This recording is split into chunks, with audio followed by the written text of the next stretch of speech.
오늘은 7월 마지막 주일입니다.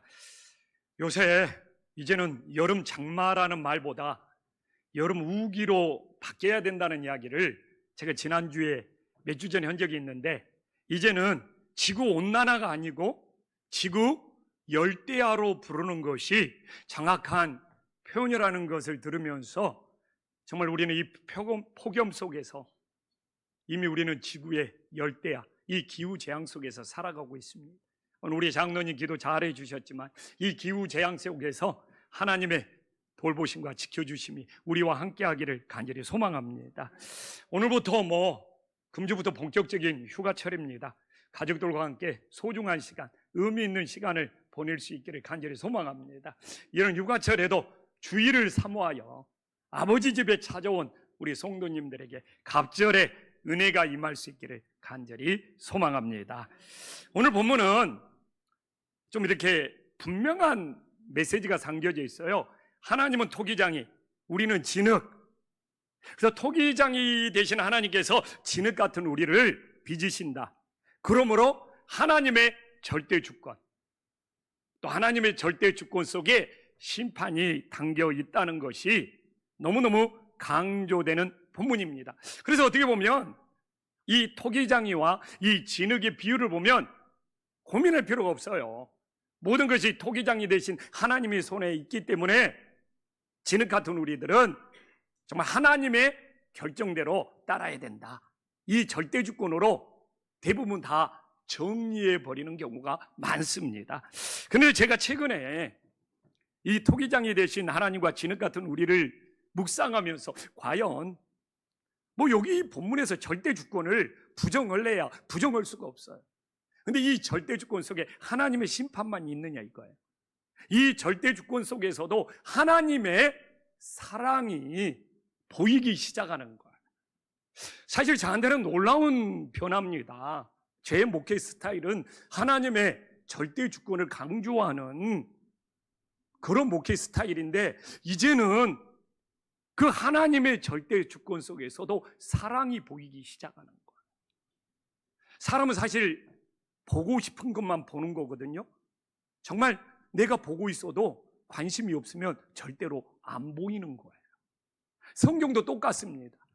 그러나 이렇게 토기장이 되신 하나님이 진흙과 같은 우리의 절대 주권과 절대 심판을 외치는 본문 속에 하나님의 놀라운 사랑이 내 눈에 보이기 시작한다는 것은 내 목회에 엄청난 변화가 찾아오고 있다는 거예요. 별로 안 놀리시네. 나만 놀래요. 그래서 저는 오늘 이 말씀을 통하여 정말 절대 주권을 강조하는 이 토기장이 되신 하나님과 진흙과 같은 우리 사이에 어떻게 하나님의 놀라운 사랑이 숨겨져 있는지를 깨닫고 우리들의 삶에 적용할 수 있는 은혜의 시간, 소중한 시간이 될 수 있기를 간절히 소망합니다. 사실 오늘 결론에 보면 6절에 하나님의 절대 주권이 너무 분명하게 못을 박듯이 나와 있습니다. 이스라엘 족속아, 진흙이 토기장이 손에 있음과 같이 너희가 내 손에 있느니라. 그냥 절대 주권을 못 박는 것처럼 보입니다. 그러나 이 토기장이 손에 진흙이 있다는 것이 하나님의 절대 주권만 있느냐 이거예요. 도공들이나 토기장이들한테 물어보면 정말 진흙을 선택하는 것이 어떻게 보면 좋은 도자기를 만드는 모든 것을 결정하는 겁니다. 이 도공들에게 물어보면 도자기를 구워서 그릇을 만든 것보다 더 힘든 일이 좋은 진흙을 선택하는 일이라고 합니다. 그렇기 때문에 이 토기장의 손에 지금 진흙이 선택받았다는 것은 하나님의 엄청난 사랑이 담겨져 있는 거예요. 임진왜란 때 일본 사람들이 우리나라에서 제일 포로로 많이 들어간 직종이 도공들이었습니다. 근데 우리나라 도공들이 너무 많이 잡혀갔거든요. 근데 일본에 가서 도자기를 굽는데 좋은 도자기가 안 나와요. 도공들의 실력이 없어서가 아니고 좋은 진흙을 일본에서 못 구한 거예요. 그러니까 난리가 난 거죠. 그럼 우리가 이 토기장이들이, 도공들이 정말 진흙을 선택하는데 최고의 진흙이 뭔지 아십니까? 처음 시작할 때 퀴즈 안 내갖고 실망한 분들이 있는데, 우리 정말 김한훈 장로님 최고의 진흙이 뭔지 압니까? 장로님은 알고 있을 것 같아. 남들은 다 몰라도. 이 고령토라고 합니다. 고령토. 그래서 우리나라 도공들이 일본에 가서 아무리 도자기를 열심히 구해도 이 고령토, 좋은 진흙을 구할 수가 없는 거예요. 그래서 임진왜란이 끝나고 한참 지났는데 일본에 몰래 밤에 이 배들이 숨어 들어왔다는 기록이 있습니다. 우리나라에서 고령토를 가지고 가기 위해서. 그럼 우리나라에서 고령토가, 제일 좋은 고령토가 나는 지역이 어딘지 압니까? 경남 하동에 최고의 고령토가 나와서 이 일본 사람들이 한국 도공을 가지고 가도 이조백자를 만들 수가 없어. 그래가지고 이들이 고민하다가 몰래 밤배를 타고 경남 하동에 와서 이 고령토를 몰래 훔쳐갔다는 역사적인 기록까지 남아 있습니다. 그래서 이게 토기장이 손에 정말 이 선택된 이 진흙이라는 거, 정말 하나님의 절대 주권도 있지만 하나님이 선택하신 놀라운 사랑도 정말 담겨져 있음을 믿으시기를 간절히 소망합니다. 그래서 제가 오늘 이 본문을 묵상하면서 왜 옛날에는 내가 이렇게 절대 주권으로만 바라봤을까? 그게 분명히 맞지만 정말 토기장이가 진흙을 선택한다는 것은 정말 어떻게 보면 그릇을 굽는 것보다 더 힘든 작업이고 최고의 선택한 사랑이 담겨져 있는 것 같아요. 그런데 오늘 본문의 상황을 보면 지금 유다가 바벨론에게 멸망하여 포로로 잡혀가는 시기이지 않습니까? 근데 왜 에레미야 선지자는 이스라엘이 멸망하여 바벨론 포로로 잡혀가는 시기에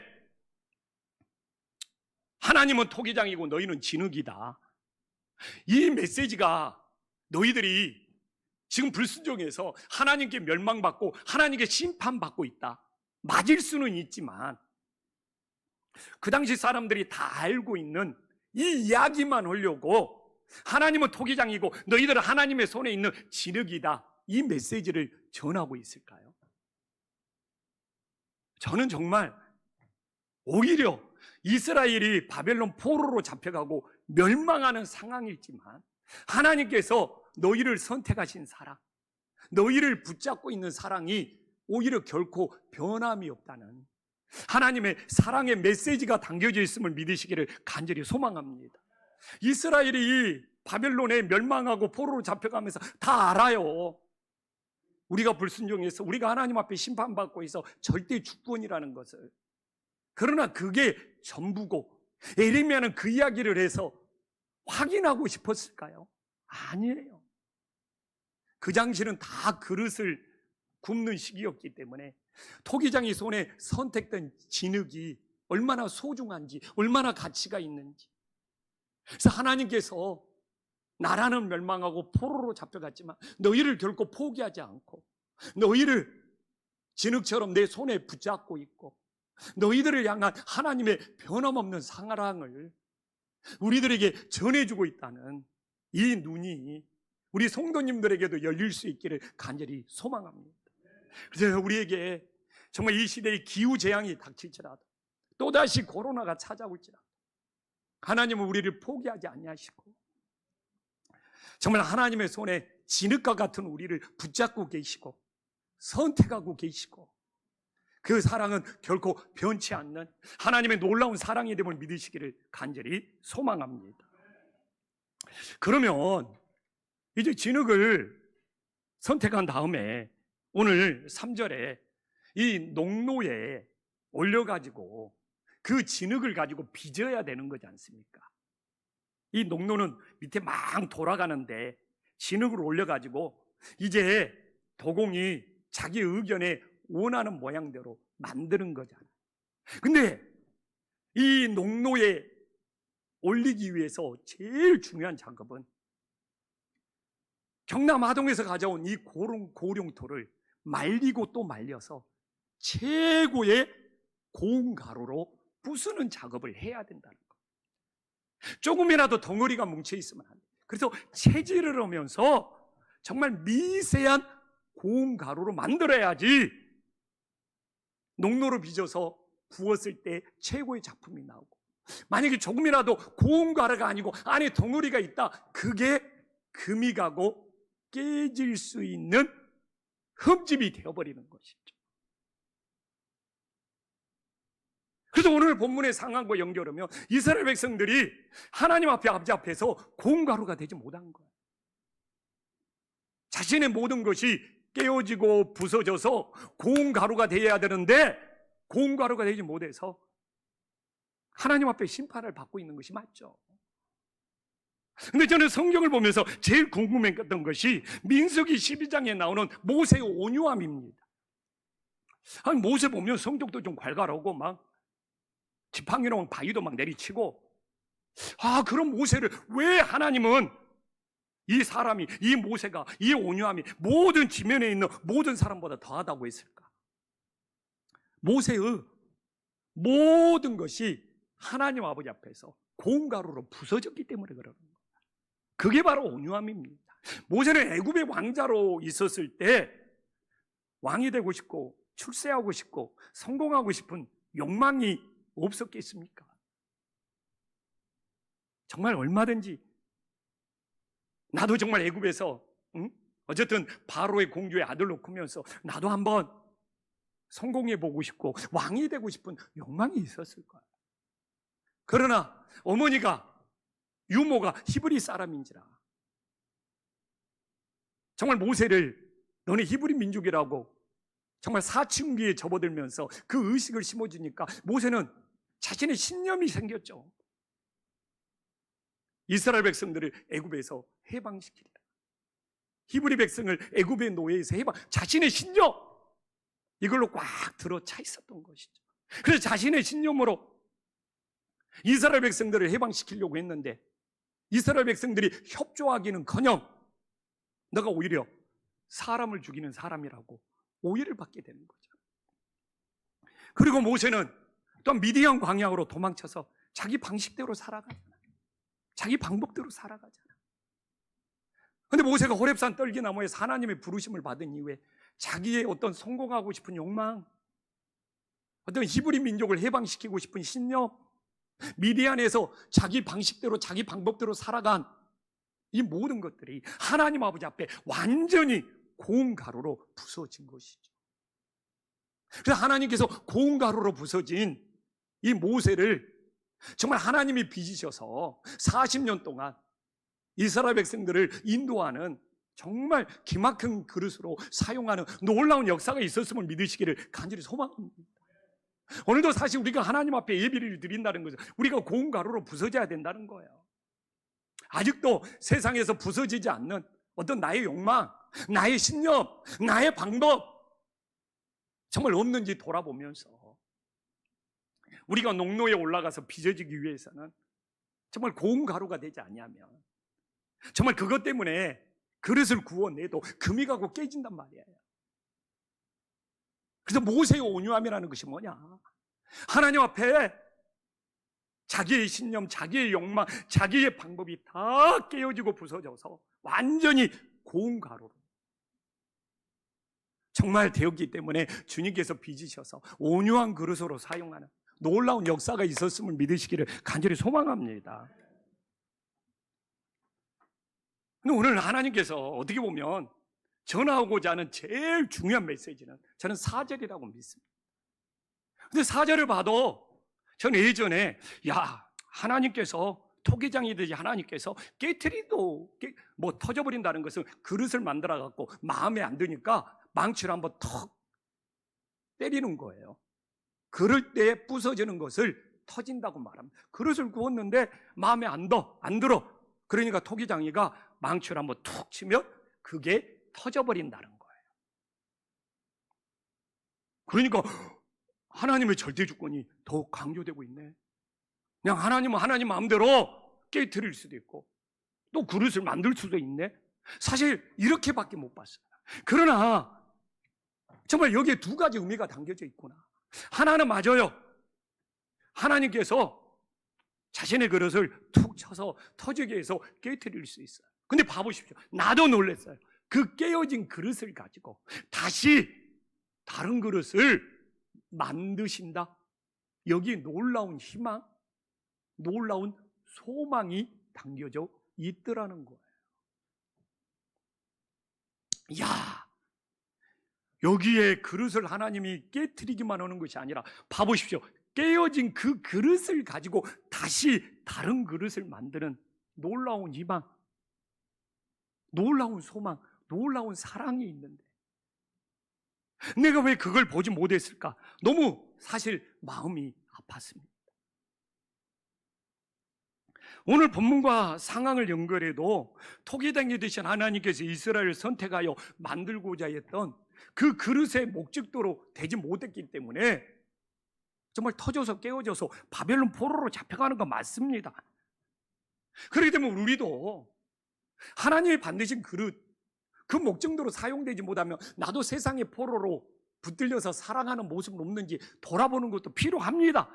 그러나 정말 토기장이 되신 하나님께서 이스라엘 백성들을 향해서 심판에만 초점을 맞추는 것이 아니라 이 4절 후반부를 보면 뭐라고 나와 있습니까? 다시 다른 그릇을 만들어서 사용할 수 있다는 희망이, 정말 놀라운 희망을 주시는 거예요. 사실 우리가 막 물질이 인생에 어려움이 닥치면 내 인생이 무너져 내리는 거라. 또 내 인생에 건강이 닥치면, 위험이 닥치면 내 인생 이제 무너지고 막 끝장나는 거라. 또 사람 관계에서 막 문제가 생기면 내 인생이 막 부서지는구나. 사실 이런 마음 가질 때가 있잖아요. 그러나 봐보십시오. 하나님께서는 그 깨어진 우리를 통해서 뭐라고요? 다시 다른 그릇을 만들 수 있다는 거예요. 제가 정말 이번에 청소년 또 우리 초등부, 유치부, 성경학교로 오면서 저는 정말 희망을 봤습니다. 희망을. 제가 우리 청소년 초등부를 이번 금요일 날 저녁에 안수기도 해주면서 그렇게 뜨거운 마음으로, 그렇게 성령 충만함으로 정말 기도해 본 적이 있을까 할 정도로 하나님께서 정말 성령으로 충만케 하시는 그 마음으로 한 영혼 한 영혼을 축복하면서 기도했습니다. 이 아이들이 희망이라고. 그리고 어제 보면서 토요일 날 우리 교회에서 마음껏 뛰어노는 노래를 보면서 지금까지 못 놀아서 저희들 어떻게 살았대, 이런 마음이 들 정도로 정말 교회 에어바운스 설치해서 정말 즐겁게 노는 모습을 보면서 이게 하나님 나라고, 이게 작은 천국이다. 저는 이게 교회 학교로, 나는 우리 유아부 유치부가 거의 학생들이 없는 줄 알았거든. 그런데 코로나 때 태어났던 아이들이 이제 3, 4년이 지나니까 제법 컸어. 그래서 나는 유아 유치부가 정말 10명이 넘게 모이는 걸 보고 놀랬고, 내년에도 초등부를 그냥 4명 올려줄 수 있다고 그러고. 그러니까 3, 4년 동안 새로운 싹이 움트고 있었던 거예요. 코로나 때 컸던 애들이 벌써 그렇게 자라났어. 그리고 우리 초등부나 청소년을 보면서 향후 10년 동안은, 그 10년 이상 이들이 잘 자라나서 청년부로 올라오면 정말 우리 교회 든든히 세워지겠다, 그런 희망을 본 거예요. 제가 금요일날 저녁에 우리 청소년하고 초등부한테 사람에게 제일 무서운 병이 뭐냐? 절망하는 병이다. 지금 이 시대가 너무 패배주의에 사로잡혀 있지 않습니까? 코로나 때는 뭘 안 하냐고 막 하다가 이제 코로나 끝나고 뭐 해보자고 그러니까 해도 안 돼요. 이런 패배주의. 그리고 절망의 시대에 해도 안 되고 이 부정적인 이 절망의 시대에 나는 청소년들한테, 초등부한테 벽도 밀면 길이 된다, 정말 절망하면 안 된다. 유명한 이야기 있잖아요. 배를 잘 만들어가지고 세계에 항해했던 스페인 배가 정말 바다에서 풍랑을 만났어요. 그래가지고 막 난리 났죠. 근데 그 풍랑을 만난 배가 정말 밀물에 떠밀려서 아마존 강화 안으로 들어왔어요. 그리고 페루 사람들이 올라가 보니까 20명의 선원이 목이 말라서 죽어가고 있어. 아무것도 못해. 절망해가지고 좌절해가지고 죽는 날만 기다리고 있어. 얼마나 웃깁니까? 밀물에 떠밀려서 이미 아마존 강강에 들어와서 배 옆으로 손만 내서 물을 떠먹으면 살 수가 있는데 절망해버리니까 아무것도 안 하고 죽기만을 기다리는 거. 그 배가 이미 밀물에 떠밀려서 아마존 강 안에 들어와가지고 손만 담그면 살 수가 있는데 우리 교육생한테 절망이 제일 무섭다. 절망해서 아무것도 안 하고 있는 것보다 더 무서운 병은 없다. 우리가 끊임없이 시도하고 있는 동안은 그건 실패한 것이 아니라고 그러죠. 그러나 절망해가지고 아무것도 안 하고 해도 안 돼요. 이 패배주의, 이 절망의식이 진짜 우리를 무너뜨리는 거라. 근데 오늘 본문 희망을 보고 있잖아요. 제가 기도원에 가서 하나님이 저에게 주신 감동이 그거. 내가 이제 하반기 모든 설교는 희망을 노래하리라. 정말 한국교회에 스며들어 있는 이 패배주의, 이 절망감에서 성도들이 나보고 바보라고 말할지라도 나는 이제 희망을 말하리라. 왜? 하나님 살아계시잖아요. 나는 가끔 막 부정적으로 이야기하고 안 된다고 이야기하고 막 다른 사람을 정죄하고 판단하는 소리를 듣다 보면 들어주기는 하는데 속으로 솔직히 그런 마음 들어요. 하나님 살아있다고 생각하는가? 하나님 살아계시는데 나는 희망을 붙잡고 있는데 우리 교육세대도 희망을 붙잡고 있고 우리 교회도 희망을 붙잡고 있고 하나님은 살아계시니까. 그래서 기도원에 가서 그렇게 큰 감동을 받았습니다. 내가 이번 하반기 동안에는 무조건 희망을 노래하리라. 하나님이 살아계시기 때문에 오늘도 그래서 이 사실 원래 이 본문이 아니었습니다. 그러나 제가 이 본문으로 바꿔서 절대 주권으로 하나님의 심판만 있는 것이 아니라 오히려 그 깨어진 그릇도 다시 다른 것으로 만들 수 있는 하나님의 희망, 하나님의 소망을 말하고 싶었던 거죠. 저는 막 변명하고 싶지 않습니다. 코로나로 교회들이 많이 깨어진 거 맞아요. 무너진 것도 맞고. 그러나 하나님이 뭐라고 합니까? 그 깨어진 그릇, 무너진 그릇으로 다시 다른 그릇을 만들겠다고 하는 거잖아요. 내가 물질의 고난이 닥쳐서 무너진다고 내 인생이 끝납니까? 건강의 고난이 닥친다고 해서 내 인생이 끝납니까? 사람 관계가 잘못돼서 무너진다고 해서 내 인생이 끝나는 겁니까? 저는 봐요. 하나님께서 얼마든지 다시 다른 그릇을 만들어서 우리를 사용할 수 있다는, 정말 우리가 하나님이 살아계시는 것을 믿는다면 이제 우리들이 패배주의에 사로잡혀서 절망을 말하면서 아무것도 시도하지 않는 것이 아니라 정말 하나님의 사랑하심을, 살아계심을 믿고 희망, 소망을 품을 수 있는 정말 믿음의 자녀들이 될 수 있기를 간절히 소망합니다. 그러면 토기장이가 좋은 그릇을 만들기 위해서 정말 최종적으로 마지막으로 해야 될 일은 뭡니까? 불가마에 넣어서 구워야죠. 불가마 넣어서 굽지 않는 그릇은 금방 깨지고 오래 사용할 수도 없습니다. 정말 도자기가 작품이 되려면 불가마 들어가서 얼마나 잘 구웠느냐에 달린 거. 그래서 이사야가 똑같은 이야기를 합니다. 정말 이사야 이 시기가 똑같이 겹치고 있습니다. 정말 어떻게 겹칩니까? 응? 그래서 이사야는 이스라엘 백성들이 포로로 잡혀간 것이 불가마에 들어가는 연단이라는 겁니다. 하나님이 더 좋은 그릇으로 만들기 위해서 연단하고 있다는 겁니다. 불가마에 들어가지 않으면 좋은 그릇을 만들 수가 없는 거예요.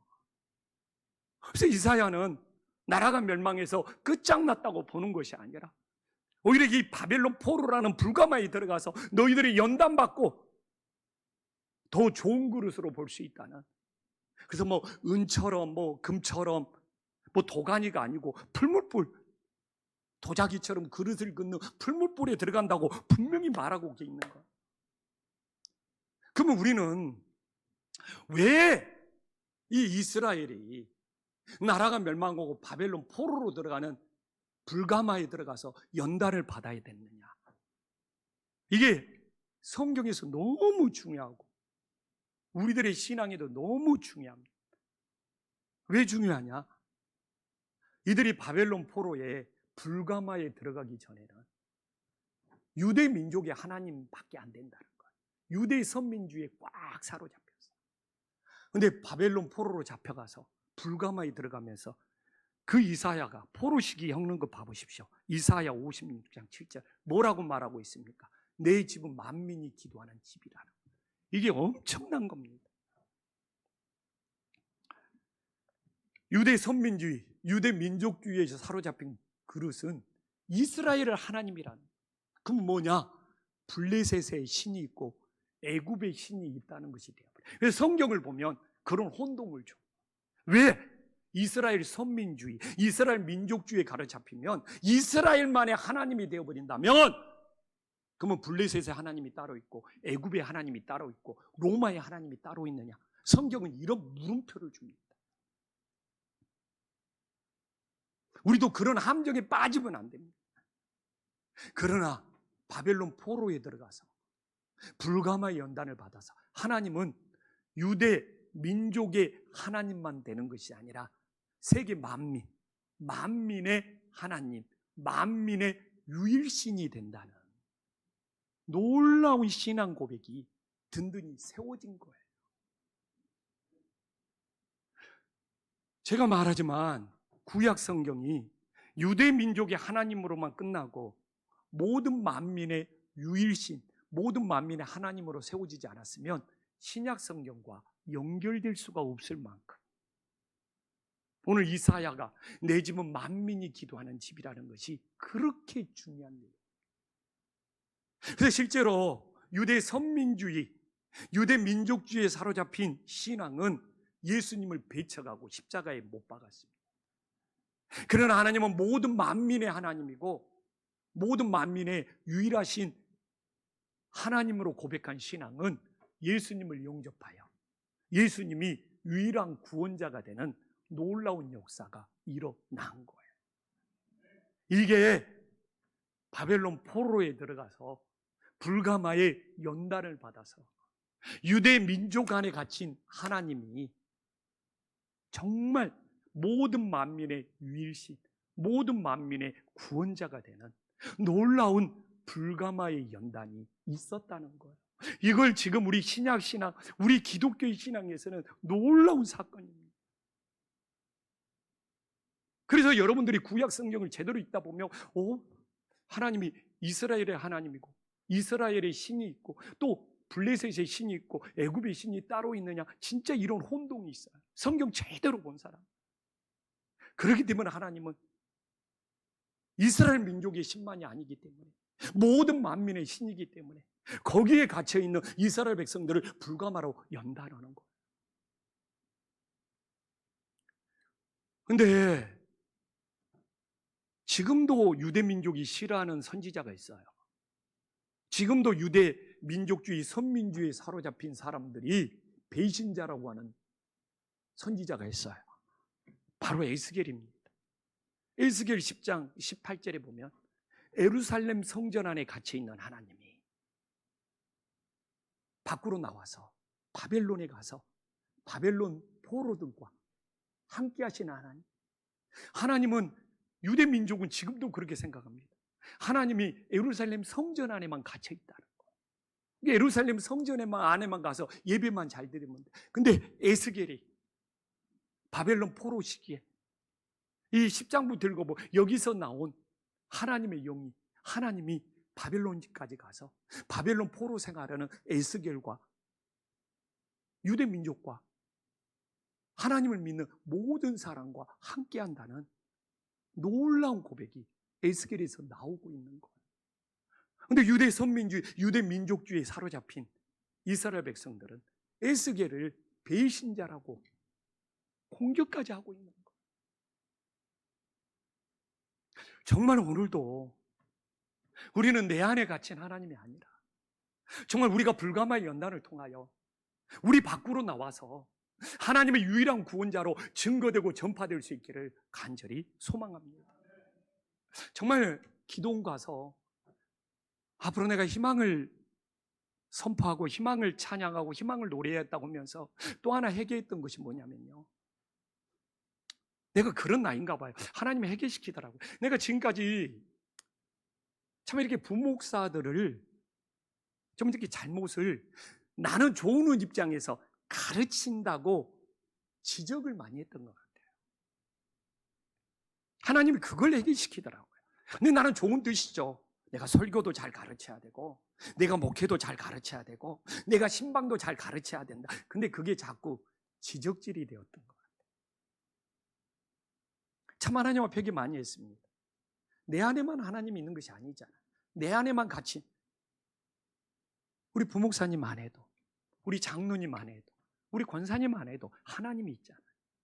근데 내 안에만 하나님이 있다고 생각하면 지적질하는 거예요. 약점 말하는 거예요. 근데 그래 좀 달라져. 지금은 좀 채워주려고 하고 메꿔주려고 합니다. 우리 부목사님들이 더 잘할 거예요. 이제는 좀 바뀌는 것 같아요. 그래, 우리 항목사 안에도 하나님이 계시는데, 그 하나님도 소중한 하나님인데, 그래서 무슨 문제를 가지고 오면 이제는 함께 채워보자, 함께 메꿔보자, 함께 해결하자. 그래서 저는 진짜 기도원에 다녀오는 것이 나에게는 소중한 체험이었어요. 아직도 혹시 내 안에 갇힌 하나님이 최고인 줄 알고, 다른 사람 속에서도 우리 밖에도 하나님이 있는데 내 안에 계신 하나님의 잣대로 정죄하고 판단하고 지적하고, 그거 쉬워요. 오히려 내 안에만 계신 하나님이 아니라 우리 장로님들, 우리 권사님들 다 안에 계신 하나님이 있기에 정말 서로 채워주고 메꿔주는 것이 우리가 사랑의 공동체, 믿음의 공동체가 되지 않겠습니까? 저 인정합니다. 많은 부분들이 지금도 깨어져 있어요. 코로나를 지나면서. 그거 지적하고 판단하는 거, 그러면 자기 안에 있는 하나님이 대단합니까? 정말 내 안에 있는 하나님이 밖으로 나와서 연약하고 깨어져 있을지라도 그분들에게도 하나님이 계심을 믿고 그 부족함을 함께 채워가고 메꾸고 가는 것이 우리 안에 갇힌 하나님이 아니라 정말 만민의 하나님, 모든 하나님이 되지 않겠습니까? 정말 이 말씀은 제가 기도원에서 하나님이 나를 터치하면서 준비했고 회개했던 말씀입니다. 그래서 정말 앞으로 이 절망의 시대, 이 패배주의 시대에 희망을 선포하고 싶고, 정말 내 안에 갇힌 하나님으로 누군가를 지적하고 판단하는 것이 아니라 만민의 하나님이 되어서 서로 부족함을 채워가고 메꿔가고 함께 그 문제를 해결해 갈 수 있는 사랑의 하나님, 축복의 하나님이 될 수 있기를 간절히 소망합니다.